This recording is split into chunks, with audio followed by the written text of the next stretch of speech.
L'élu de Boende, le professeur Jacques Tullier Sengekeli a été auditionné ce mercredi 8 avril 2026 par la commission mixte politique, administrative et juridique, socioculturelle et environnement de l'Assemblée nationale dans le cadre de l'examen de sa proposition de loi relative à l'accès à l'information et à la transparence de la vie publique. Devant les députés membres de ces commissions, l'initiateur du texte a exposé les fondements et les objectifs de sa démarche législative axée sur le renforcement de la gouvernance démocratique à travers un meilleur accès des citoyens à l'information d'intérêt public. Les professeurs Jacques Tullier Sengekeli a notamment insisté sur la nécessité de garantir d'une part la liberté de la presse comme vecteur d'information et d'autre part le droit pour chaque citoyen d'accéder aux données publiques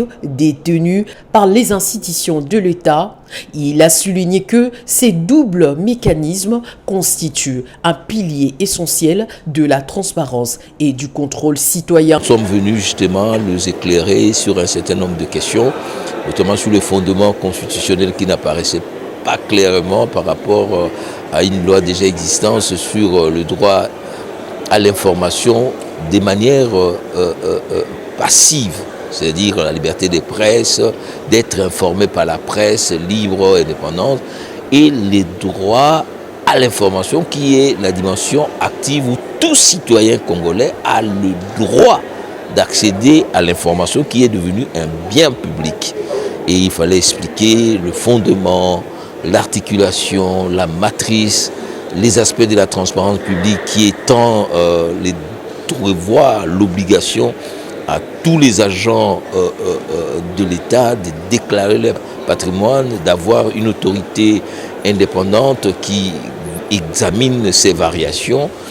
et ce qu'on peut appeler des conflits d'intérêts. Mais surtout, nous avons aussi insisté pourquoi nous avons mis la question du lanceur d'alerte dans cette loi. C'est vrai qu'on peut vouloir avoir une loi spéciale sur les lanceurs d'alerte, mais nous mettons ça dans ces textes, c'est parce que c'est finalement cette loi-là, ces statuts-là qui permet à tout citoyen de dénoncer sans intérêt des informations cachées sur les infrastructures, sur la corruption et autres. Donc c'est un texte très important et nous avons dit que ce texte n'a pas simplement une valeur constitutionnelle claire à l'article 24 alinéa 2, mais c'est aussi un objectif à valeur constitutionnelle, étant donné que la bonne gouvernance est parmi les 7 vaches sacrées de notre Constitution. Le coprésident, professeur Mbata, qui leur a rappelé que ces textes existent déjà en Afrique du Sud depuis 2006, ça fait 20 ans. Et dans l'ensemble de la région de la SADC, tout le monde a déjà cette loi, même en Angola ou ailleurs, mais nous sommes fortement en retard. Il est important que cette dynamique, qui est soutenue d'ailleurs par la société civile, notamment avec le collectif 24, puisse finalement aboutir. Le mécanisme de protection, le mécanisme d'accès aux déclarations de patrimoine des agents publics, il y a aussi des mécanismes de sanctions en cas de refus de donner l'information. Donc je crois que c'était une loi qui va permettre de donner à notre démocratie, de renforcer l'État